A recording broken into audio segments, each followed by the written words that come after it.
Hi hello dears, അർച്ചന ചേച്ചി സീരിയലിൻ്റെ ഇന്നത്തെ പ്രൊമോ വിശേഷങ്ങളിലേക്ക് എല്ലാ കൂട്ടുകാർക്കും സ്വാഗതം. അങ്ങനെ നമ്മുടെ ഗീതു എല്ലാ കാര്യങ്ങളും ആ ഡോക്ടറോടും അതുപോലെ തന്നെ അർച്ചനയോടും വെട്ടി തുറന്ന് പറയുന്നുണ്ട്. യഥാർത്ഥത്തിൽ സംഭവിച്ചത്, അന്ന് രാജീവേട്ടൻ കൂടെ ഉണ്ടായിരുന്നു, എന്നിട്ട് പോലും അവർ എന്നെ കൂട്ടം ചേർന്ന് ആക്രമിക്കുകയായിരുന്നു. 3 ആളുകളുണ്ടായിരുന്നു. അവർ എന്നെ ശാരീരികമായിട്ട് ഒരുപാട് ബുദ്ധിമുട്ടിച്ചു. ഞാൻ ഓടി രക്ഷപ്പെടാൻ നോക്കിയെങ്കിലും എനിക്കതിന് കഴിഞ്ഞില്ല എന്നൊക്കെയുള്ള രീതിയിൽ വെളിപ്പെടുത്തൽ നടത്തുന്നുണ്ട്. ഇതൊക്കെ ഒരു വലിയ അത്ഭുതത്തോടു കൂടി തന്നെയാണ് അർച്ചന കേട്ട് നിൽക്കുന്നത്. എന്നിട്ട് അവർ എന്നെ മാനഭംഗപ്പെടുത്തി എന്നുള്ള രീതിയിൽ പറയുന്നുണ്ട്. എന്നിട്ട് പൊട്ടിക്കരയുന്നുണ്ട്. എൻ്റെ രാജീവേട്ടനെ അവർ എന്ത് ചെയ്തു എന്ന് എനിക്കറിയില്ല, എനിക്ക് എൻ്റെ രാജീവേട്ടനെ ഇപ്പം തന്നെ കാണണം എന്ന് പറഞ്ഞ് ഗീതു ഒരുപാട് പൊട്ടിക്കരയുന്നുണ്ട്, നിലവിളി കൂട്ടുന്നുണ്ട്. അങ്ങനെ ഗീതുവിനെ എന്തൊക്കെയോ പറഞ്ഞ് ആശ്വസിപ്പിച്ച് അർച്ചന പുറത്തേക്ക് വരുന്നുണ്ട്. ആ സമയത്താണ് അവിടെയുള്ള നേഴ്സുമാർ മൊബൈലിൽ ഒരു വീഡിയോ കാണുന്നത്. അപ്പോൾ എന്താ നിങ്ങൾ കാണുന്നതെന്ന് ചോദിക്കുന്നുണ്ട് അവരോട് അർച്ചന. ആ സമയത്ത് നേഴ്സുമാർ പറയുന്നുണ്ട്, ഇവിടെ ICUവിൽ ഒരു ഗീതു പറഞ്ഞ ഒരു പേഷ്യൻ്റ് ഇല്ലേ, അവരുടെ വീഡിയോ ആണ് പറയുന്നുണ്ട്.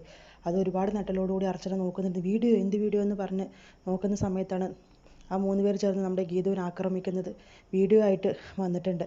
ഇതെങ്ങനെ സംഭവിച്ചതെന്ന് ആ ഒരു പിടിയുമില്ലാതെ അർച്ചന പെട്ടെന്ന് തന്നെ ഗീതുവിൻ്റെ രാജീവേട്ടനെ കുറിച്ചുള്ള അന്വേഷണങ്ങൾ നടത്തുന്നുണ്ട്. അങ്ങനെ അവനെ കണ്ടെത്തി അവരുടെ വീട്ടിലേക്ക് ചെല്ലുന്നുണ്ട്. അവിടെ ഒട്ടും കൂസലില്ലാതെ തന്നെ രാജീവ് നിൽക്കുന്നുണ്ട്. അങ്ങനെ ഗീതുവിൻ്റെ കാര്യങ്ങളൊക്കെ പറയുന്ന സമയത്ത് രാജീവ് പറയുന്നുണ്ട്, എനിക്ക് മറ്റുള്ളവർ മാനഭംഗപ്പെടുത്തിയ അവളെ എനിക്കിനി ആവശ്യമില്ല എന്നൊക്കെ പറയുന്നുണ്ട്. അതേപോലെ തന്നെ രാജീവിൻ്റെ അമ്മയും പറയുന്നുണ്ട്, അവൾ ഇനി ഈ പടി കയറില്ല, ഈ പടി ചവിട്ടില്ല, ഞങ്ങളുടെ മകനെ അവനെ വേണ്ട എന്നൊക്കെ പറയുന്നുണ്ട്. എങ്കിൽ നിങ്ങൾ കോടതി കയറേണ്ടി വരും, ഞാൻ കയറ്റിയിരിക്കും, നിങ്ങൾക്ക് ഇതിനുള്ള തക്കതായിട്ടുള്ള ശിക്ഷ ഞാൻ നൽകിയിരിക്കും എന്നൊക്കെ അർച്ചന അവിടെ നിന്ന് വെല്ലുവിളിക്കുന്നുണ്ട്. അതേസമയം തന്നെ ഗീതുവിനെ പീഡിപ്പിച്ച അതിലെ പയ്യന്മാർ ഈ വീഡിയോ ഒക്കെ വൈറലായതോടുകൂടി അവർ ഒരുപാട് സന്തോഷിക്കുന്നുണ്ട്.